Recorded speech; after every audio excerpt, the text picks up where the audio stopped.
Welcome to Walk About the Galaxy, the Trans-Pacific Astronomy podcast, where the science is universal, the opinions are personal, and the vibe is aloha.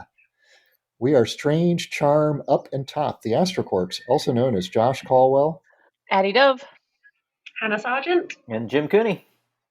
Coming to you from 7,736 kilometers apart near the Tropic of Cancer. Remember to subscribe to us on all platforms, including YouTube, Facebook, Twitter, and Instagram. Follow the Astrocorps on TikTok, where we have one entire video. Our website at walkaboutthegalaxy.com is being upgraded, but you can check out our t-shirts there and contact us anytime at wtg@ucf.edu. Definitely contact us that way if you order a shirt so we can get it to you as soon as possible. Our stumper today is observational astronomical. So we're all very excited about the JWST successful launch and deployment en route to L2. But there are lots and lots of amazing observatories, not just in space, but on the Earth as well. If you could get a month of dedicated time on any observatory, ground-based or space-based, which one would you take and what would you look at? And as a ground-based bonus, if you want, you can go do your observations on site. Addie?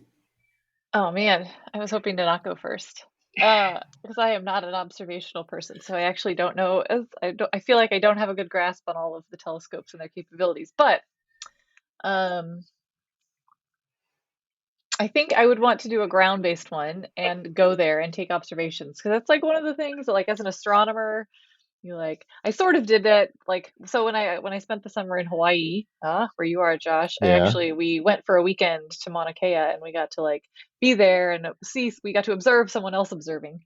Right. So we've used there's a certain sort of romance associated with that whole, spending the night overnight at the observatory on a mountaintop or something. Yeah. And a lot of it's done remotely these days. Like, you can just do it from your office, but that's not as fun. But so going to maybe the Canaries or something to do the observations sounds pretty fun.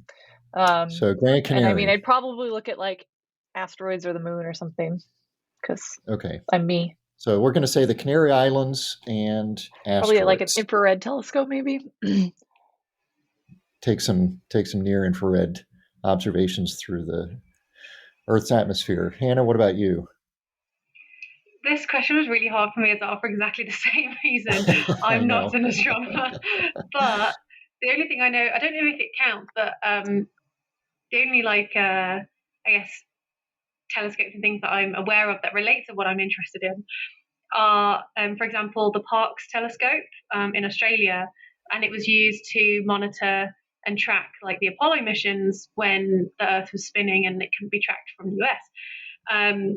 And I really love that concept. And there's for those who haven't seen it, there's a really cool film called The Dish about the role of this telescope in the Apollo missions. And I think they're going to be involved in at least some of the private missions to the moon. I don't know whether it would work with Artemis or not, but it would be cool to kind of monitor the next sort of crewed missions to the moon from a distant exotic land. That could be fun. Okay, so that's a radio telescope, just to clarify, right? Oh yeah. Sorry? So we're talking about a radio telescope. Yeah, that's a radio telescope. To clarify, right? Yeah, and what you're going to observe is people. Yeah, or just the movement of people doing cool things. Yeah. You could do one of us could do Sophia too, and do water and the moon signature with Sophia. I thought about that one, but I didn't know if you can fly on Sophia when it's doing its thing. As part of the stumper, you can anyway. No, you can't in real life. You can't go to JWST, but you could fly on Sophia. Yeah. All right, Jim. Oh yeah, this one's even harder for me because. Oh come on, you guys! Come on. Well, they're supposed to be stumpers. They are because none of us are really observational astronomers. I'm a theoretical physicist, for God's sakes. I certainly don't know much. But wait a minute. Since it's proposed, I'm going to the South Pole. I'm going to the South Pole telescope. Ooh, yeah. Which has some really great views. And the South Pole telescope, there's one called the South Pole telescope, right? It's some kind of big 10-meter thing that looks in the millimeter type range, which is where the cosmic microwave background lives, or a lot of the cosmic microwave background. And they're doing awesome measurements. It lives in the South Pole? And it lives in the South Pole. So yeah, you can see things like polarization of the CMB, which I think is going to hold some keys, some really important keys to the fundamental nature of the universe. And so I've got some things lined up that I'm going to observe there. Cool. I like that answer. I like that. Yeah. Yeah. And I want to go there because even though it's not that hospitable, it'd be awesome to say you were at the South frickin' Pole. And you can I have see some friends from grad school who used that telescope and got to go observe. And it was the pictures and like their descriptions have been amazing. Yeah. Yeah, that sounds cool. That is a long trip. I had a hard enough time just making it to Hawaii, so I think I would probably stick with. I have a long history of observational astronomy from spacecraft, which is very comfortable. You just log onto your computer. There's the data. Daytime kind of job, and it was awesome. So I'd probably stick with that. I'd probably go JWST. Oh, Look nice. at some, well, today we'll talk about a mysterious occulting object around a binary star, actual in situ detection of water on the moon, the sun's local bubble, and some new insights into lightning. But first, this episode of Walkabout the Galaxy is brought to you by rainbows. To liven up your day, try rainbows. These colorful manifestations of a combination of refraction and reflection inside water droplets in the atmosphere can bring a sense of calm and joy to your hectic daily routine. Reliably at an angular distance of 42 degrees from your line of sight away from the sun and spanning all the colors visible to the human eye and more, rainbows are available in single and double versions depending on the number of reflections inside the droplet. And for the adventurous, go airborne to get a full circle rainbow. While you won't find a pot of gold at the end of one, or in fact even find the end of a rainbow at all, given that it is a virtual image, we guarantee you'll find a sense of peace and harmony with the realization that nature is cool. Or your money back. Rainbows. Show your colors. I don't like Ooh. You don't like it? You don't like it?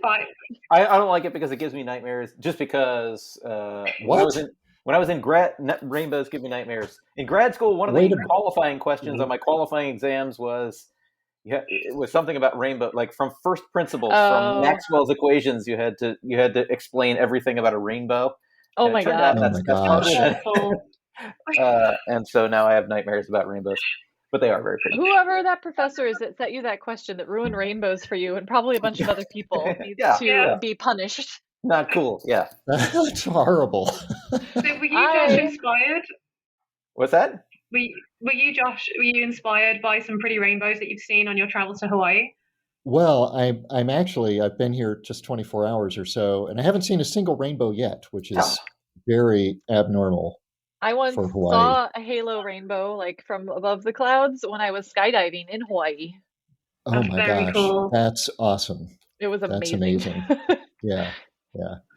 Well, the first time I was here, the symbol on the Hawaiian license plate is a rainbow. And the first time I was here, they were just like these brilliant, bright rainbows. Every time I turned around, I was like, this can't be real. Come on, give me a break here. What is this? Jim's Nightmare Land, apparently. Yeah, that's right. Am I in Jim's Nightmare? Exactly. Show your colors. Ring any bells? Kodak? Hint? It does. Oh, that's I don't know what. Fujifilm. Smarties. Oh, they're so good. Does Skittles have the same slogan here? Taste the rainbow. Yeah. Who does? That could have been a good one. Skittles. Taste the rainbow. Oh. Well, we'll come back to we have a rainbow theme going with our trivia a bit later. Sorry, Jim. It's a nightmarish episode for you. JWST is fully deployed, as I understand, and they're now in a months-long process of focusing. Yeah. So like aligning the mirrors and focusing them and stuff. But I think all of the biggest things have happened and successfully. So this is really great. Right. Knock on wood. And there were so many things that had to happen. I know it's suspicious, right, Hannah? Things never go this well. I know, and I just until like the first like beautiful, perfect, pristine image comes through, I just hold my breath. Okay. Yeah. we set, as you know, a record for most orbital launches last year, breaking the long-standing record from the 60s. Finally was broken in 2021, and 2022 is off to a hot start, at least in Florida. We have a bunch of launches going out from the Florida launch range this month, including one today, I believe. Is that right, Addie? It just got postponed like a minute ago till tomorrow. Oh, okay. It's very windy. Quite windy, yeah. That's more of our favorite satellite, the Starlink bunch. Yeah. 40-some or so. There was a recent article about I forget which telescope it's from, but analyzing Starlink observations or Starlink implications on observations. So they do like wide field surveys with that telescope and just like how often Starlink is appearing and some like extrapolation to how much it'll be when they do when it's the full thing. But there is, I just read the abstract, but there is like thing that's like, well, there are lots of tracks and pretty much in every image, but it doesn't actually degrade the quality of the observations for the most part, or it minimally degrades the quality of the observations because you can still see the things you're trying to see most of the time. Right. And then they do say like other things, like they've talked about doing better sun shielding and stuff like that on the spacecraft to make them less bright too. And that would help. Yeah. They're full. I mean, if they actually get to the full number, I think they're sort of at about 2,000 or so now up there. There's been a bunch of failures. A bunch of individual satellite failures. Yeah, as in like the percentage that just aren't fully operational or whatever, and they're having to like deorbit them is like painfully high. How high is that? I mean, I think either in one launch or I think one like Parke was like 20% or something stupid. Like, oh wow, that's really bad. Yeah. That's sort of the SpaceX model these days, though, right? Is just like do a lot of things and waste a lot of like just try it. I don't know. Feels like Starship, right? So they're at about 2,000 of these satellites. Their full filing plan calls for up to 42,000 Starlink satellites in orbit, which would, a few years ago, before Starlinks were launching, the total number of satellites in orbit was just a few thousand. So it's a dramatic increase in the number of things. These are in low Earth orbit, not in geosynchronous orbit. I read that they are, they're operational. They are delivering Wi-Fi to people in various places around the world. They've got at the moment about 150,000 customers, or about 75 customers per satellite. Yeah, right. It's one way to look at that. So I think they're going to have to ramp up their sales end of things, but what do I know? Anyway, let's start off close to home with our science topics. There's moon news.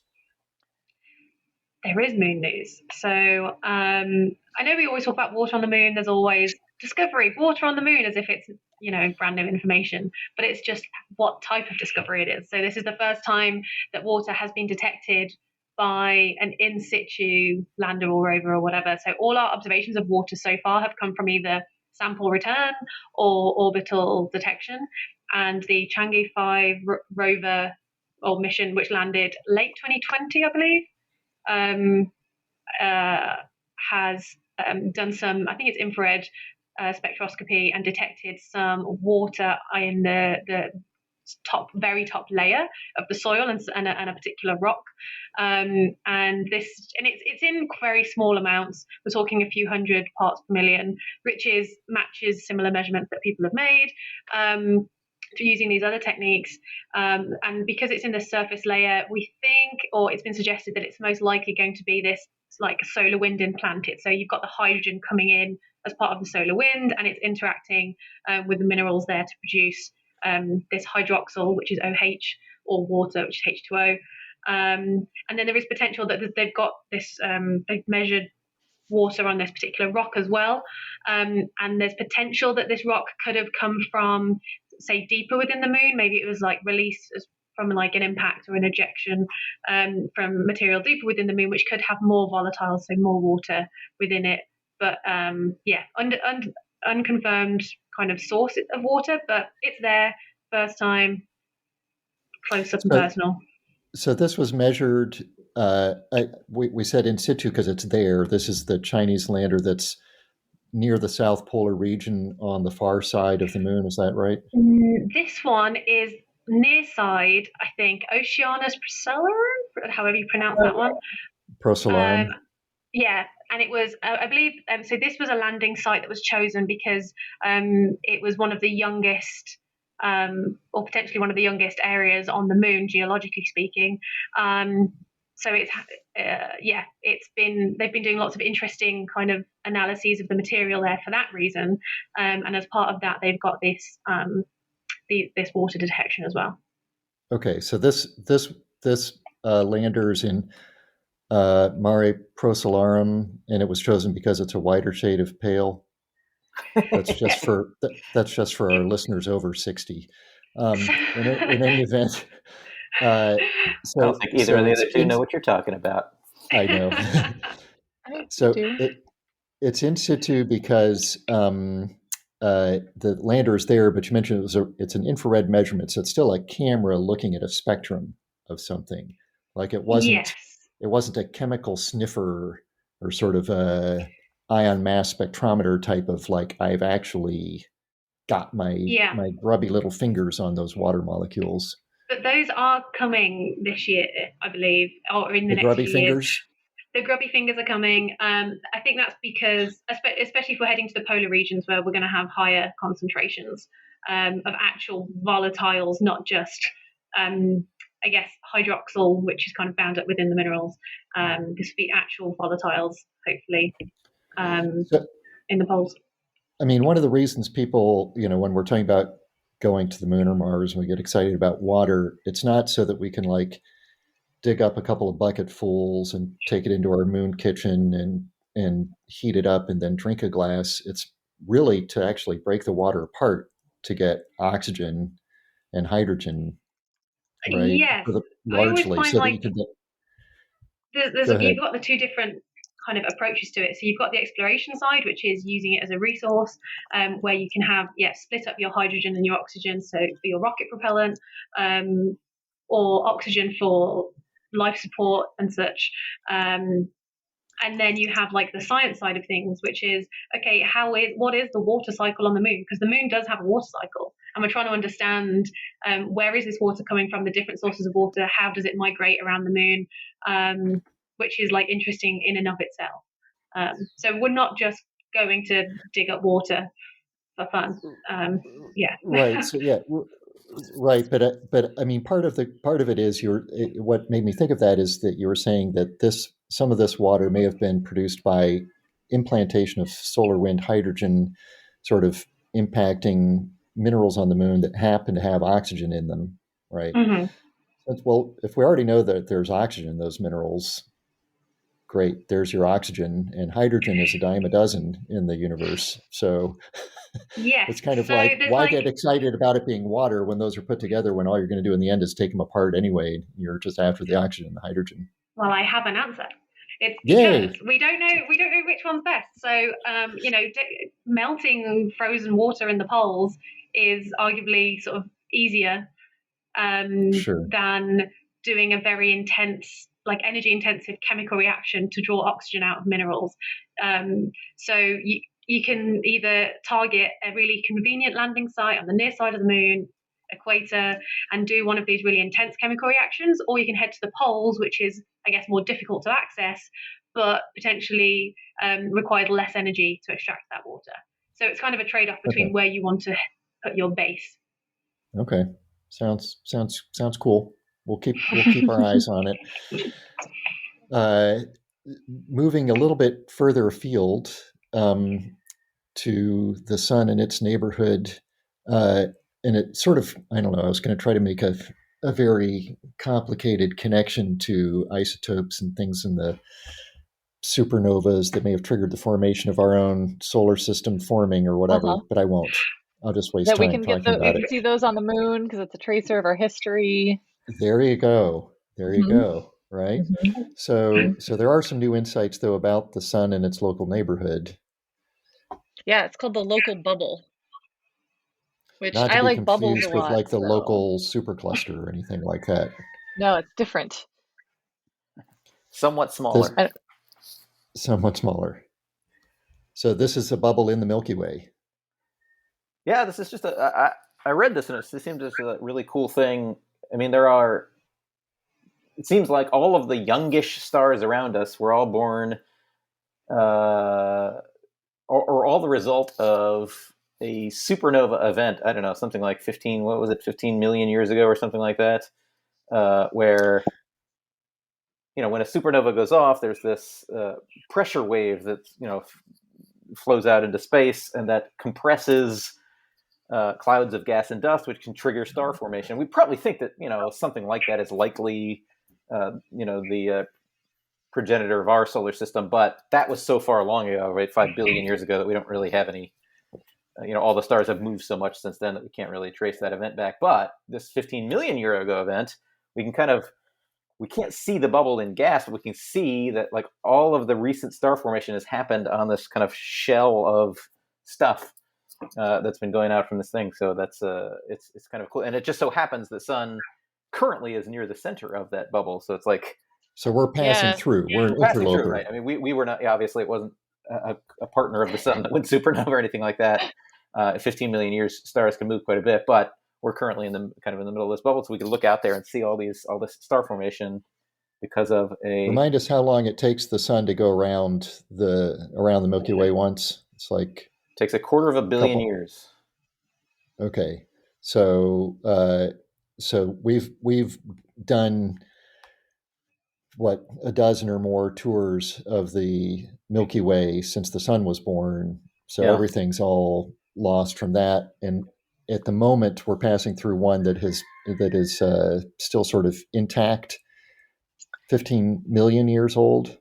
Yeah, I mean, it sounds like, right, for these bubbles, like, I guess these bubbles have been theorized for a while, right? So we expect to see them. We sort of see bubbles elsewhere, but like, and they can be formed by not just one supernova, but several that sort of go off in the region. So it's not like a spherically symmetric thing. It's sort of a blobby shaped object that has lots of different structure that we can trace, like you said, with, I think it was Gaia observations, right? Of like Right, lots the of different, European, space telescope. How yeah. big is So you it? It's a few hundred light years across. Okay, and sort of in that there's not a lot, and there's a sort of spherically distributed set of stars that are youngish. Yep. Well, it's not spherical, it's aspherical. Aspherical, a blob. Yeah. But Blobby. kind of. But it's not spherical exactly, but it's not spherical. It looks very non-spherical to me in the animation in the picture that they show. Oh, really? So is this like the first bubble that has been like seen, or are these bubbles things that we can see across the galaxy? So I think we certainly see, when supernovas are young, we see this bubble of, this superheated expanded gas expanding out. We see these bubbles, but then of course eventually. Now we're seeing the stars that were produced. Now by we're seeing that the stars expanding. that were formed. I don't think that we've Right. seen that very well before, because to do that you have to have three-dimensional placement of all of the. So you have to see where they are in 3 dimensions really well. And that's challenging, turns out. I mean, it's harder to do that than you'd think. And so that's what the Gaia satellite was all about. It's an astrometry mission, right, where it's just really looking at the positions and velocities of all of the nearby stars. And so I think this is the first time we've seen something like this. Yeah, it says it was first theorized in 1977, so about 50 years ago. But this is the first time we've actually like seen it in this sort of, been able to map it out in the resolution and imaging we have here. Yeah, I mean, it's, as Jim was saying, as to get all those really good three-dimensional positions, relative positions of stars, it's easy when they're close by, but like seeing a bubble like this, how big did you say it was? A few hundred light 200 years parsecs. Across? I'll put it in parsecs because parsecs are more fun than. So less than 1,000 light years across. Yeah. The Milky Way is 100,000 light years across. So like seeing one on the other side of the Milky Way, for example, you'd have to have a really good precision of your distance determination to tell a star that's on the near side of a bubble over there from a star that's on the far No, side. we don't of a have bubble anywhere over near there. that. So, I mean, we do a so we pretty good can't really job do for that. stars that are in these few hundred light years, but outside of that, it gets really tough because we're using parallax, and parallax is a thing that is not easy to do if you're far away. It's based on a baseline that's only a few light minutes across. Right. And so minutes compared to hundreds of thousands of years gives you an idea. Yeah. Cool. Well, we're just passing through this bubble, so it won't be too long before we're out of it, right? Sure. Astronomically speaking. Tens, hundreds of thousands of years or something like that, maybe. Yeah. Before we talk about some other cool stellar stuff, let me drop the trivia on you. Don't hurt us. As I mentioned, it's nightmarish or rainbow themed. Oh, no. I'm going to dress up as a rainbow for Halloween. Just a heads up. So, Jim, how do you know the colors of the rainbow? What do you use to remember the sequence of the colors of a rainbow? From first principles, tell us. Right, derive it from Maxwell's equations. Yeah. Roy G. Biv, I guess. Isn't that what everybody learned when they were a kid? Yeah, Roy G. Biv. What's it stand for? No, like the little poem thing. Red, orange, green. Oh no! Do you not have a thing for it? Well, that's Roy G. Biv? So Hannah has an advantage. I'm gonna cut you off, Hannah, because you may already know the answer to this trivia because you have a cultural advantage. Oh no! So you're gonna cheater. You're gonna which will be clear when I tell you. Well, actually, Hannah. So what is the little poem that you know of? Richard of York gave battle in vain. Yes, amazing. So Richard of York gave battle in vain because Roy G. Biv is just like that's just the letters. It's not the actual mnemonic, right? Americans mnemonic. The actual mnemonic is Richard of York gave battle in vain. So Hannah, don't blurt out the answer if you know it, since you're from jolly old England. Your trivia question is, who is the person who came up with that mnemonic for the colors in a rainbow? Richard of York gave battle in vain. Your choices are Robert Hooke of Hooke's Law fame, Isaac Newton of Newtonian gravity and corpuscular theory of light fame, Thomas Young of Young's modulus, and this guy, I didn't really know much about Thomas Young, but we've heard of Young's modulus, and he was also the key decoder of the Rosetta Stone. And there's a new book about that I want to read. And published about the wave theory of light, sort of rebutting Newton's theory of light. And so we got Robert Hooke, Isaac Newton, Thomas Young, Edmund Halley of Halley's Comet fame, second royal astronomer, or King George III, long-reigning monarch from 1760 to 1820, and the inspiration for the Astroquark's first music video. So those are your choices. One of those individuals, and they're all English, is why Hannah has a cultural advantage here, is the person who originated Richard of York gave battle in vain. And I have to confess, Hannah, I was not aware of that mnemonic either. My whole life, I only knew Roy G. Biv, which just shows how unimaginative Americans are. It sounds like a used car salesman. Right? I mean, to be fair, Roy G. Biv is the first thing that comes to mind, and then I remember learning it at school, the mnemonic. Yeah. Right. Yeah. Americans would never remember that Richard of York gave battle in vain, but we would remember, come on down to Roy G. Biv's used auto park. That doesn't even make grammatical sense. The mnemonic has to at least make grammatical. Gave battle in vain? I don't know anything about the story. I don't know who Richard of York is. All I know is the rainbow. So. Oh, wow. Isn't Richard of York is not King Richard III? I have no idea. Look, it's unlike presidents. Our monarchs go back so many hundreds of years that there's no way I could remember what all of them do. Oh, excuse me. Sorry, we have a lot of history that we just cannot remember. Okay, right. And they're all related to each other. Yeah, in a really messed up kind of way. Yeah. Well, we'll come back to that a little bit later and see what you think. so we've talked before many times about these cool observatories and programs that are looking for exoplanets by looking at transits. And one we haven't talked about too much recently is TESS, the Transiting Exoplanet Survey Satellite, which is in some sense sort of a follow-on to Kepler, but it has a kind of different observing scheme and program. But it's taken a look at a new mysterious object, and I love the title of the paper in the Astronomical Journal by Brian Powell and many co-authors, is Mysterious Dust Emitting Object Orbiting TIC 400799224. Exactly. And so right, this is TESS looks for periodic dips in a star, which typically, or frequently at least, can be due to a planet passing in between the star and our telescopic line of sight to the star, and measure the period and then look at the nature of the dip. It can be due to a planet. This one is mysterious for a number of reasons. It's blocking between about 37% up to 75% of the light from the star, and it's in a binary star system. The period is about 20 days, but it doesn't happen every 20 days. And it doesn't happen with the same depth, but it does happen like clockwork. So it either happens or it doesn't every 20 days, but it never happens at like 18 days or 22 days. Right? So it's really got that nice, super precise periodicity that makes us think gravity.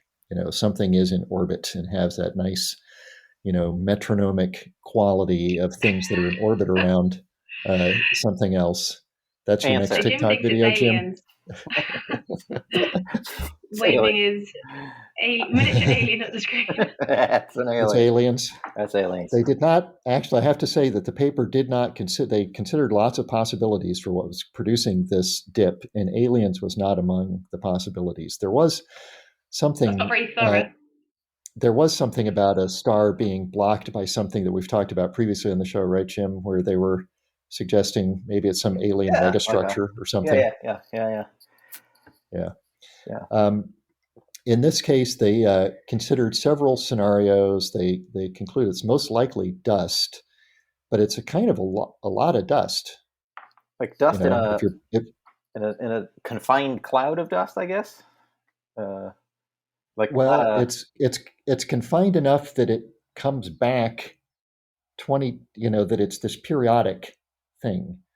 So it's not like filling the orbit and then staying there, because then you would have a much longer duration activity. And they looked at observations over about 6 years. They saw it with TESS. Then they went back and looked at some data from other telescopic surveys. They requested new data from other survey telescopes, tried to put it all together, did all of this. And, it's tricky to pull these periods out of these things, because you look at something, you're not necessarily looking during the dip.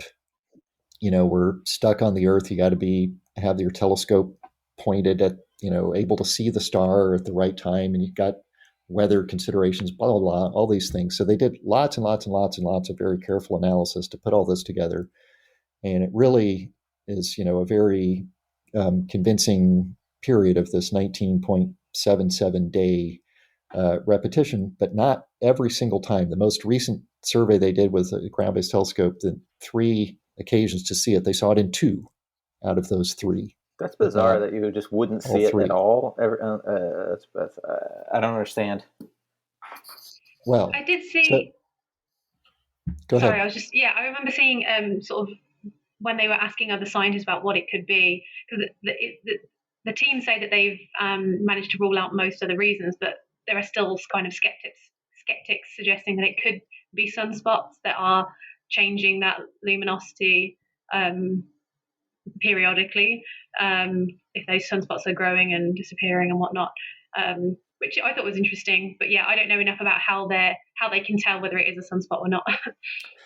I think that's a really good point, though, because that is something else that produces these periodic brightness changes. There's stuff going on the star itself, and the star spins at a very regular rate. So that also can give you a very beautiful periodic signal, like they're seeing here.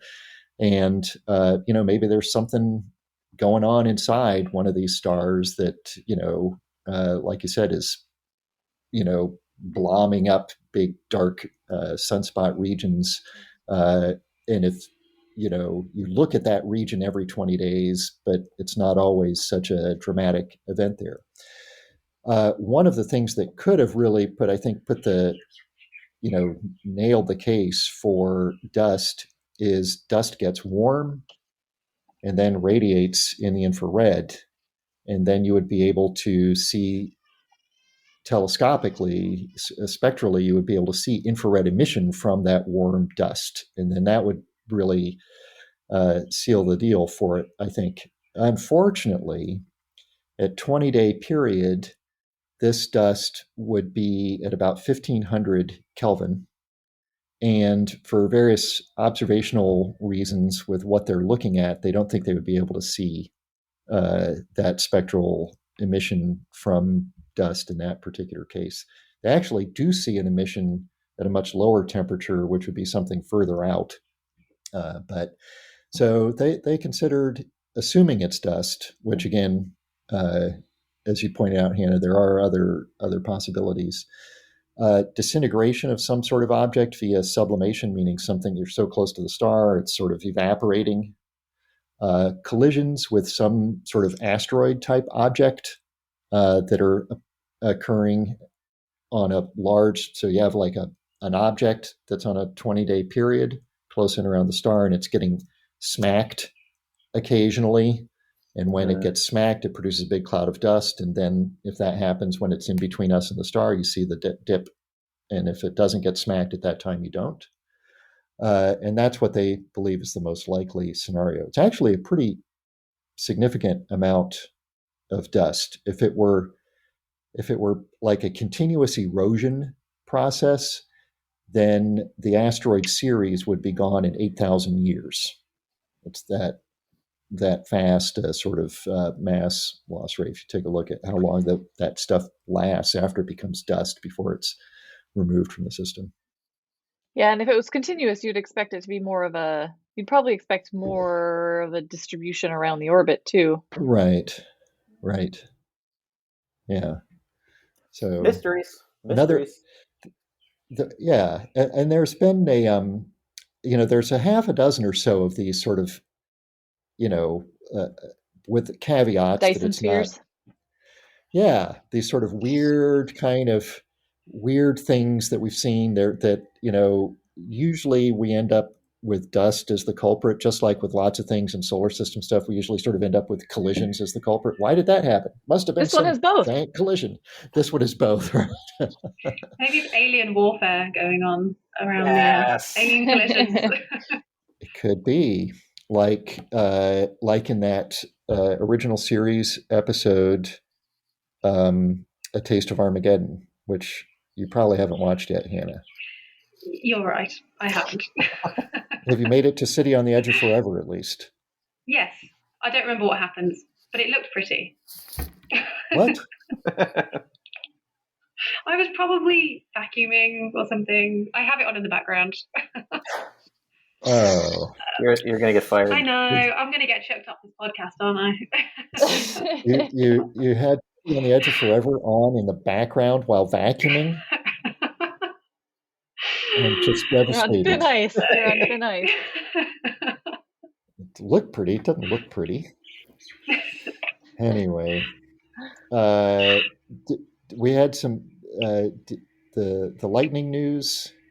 Yeah, we didn't do any space news at the beginning. We skipped that segment. We can do it at the end. Well, we talked about rocket launches. Why don't we save the lightning for next time and make one more mention of one cool thing that both Addie and I were talking about earlier, which was last Saturday there was a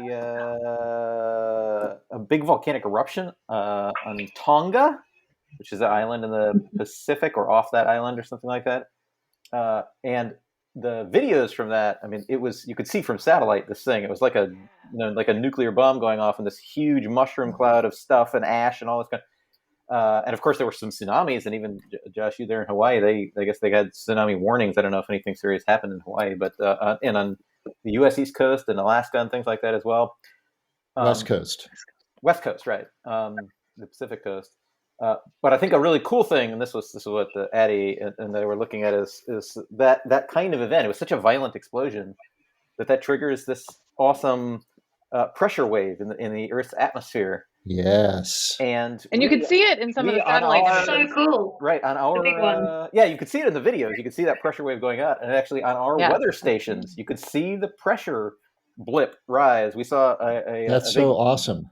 Pressure blip on it. And we're on like the exact opposite side of the Earth, but of course that pressure wave is going to go wrap around the Earth. I'm sure if you had an even more sensitive thing, you could probably see multiple things as it wrapped around the Earth multiple times. But I thought it was pretty cool. On our front yard weather station, we could see the pressure wave passing from that volcanic explosion. So your little home pressure station, your little home weather station in Orlando, Florida, saw the signal from the shock wave produced by this volcanic eruption in the Pacific Ocean.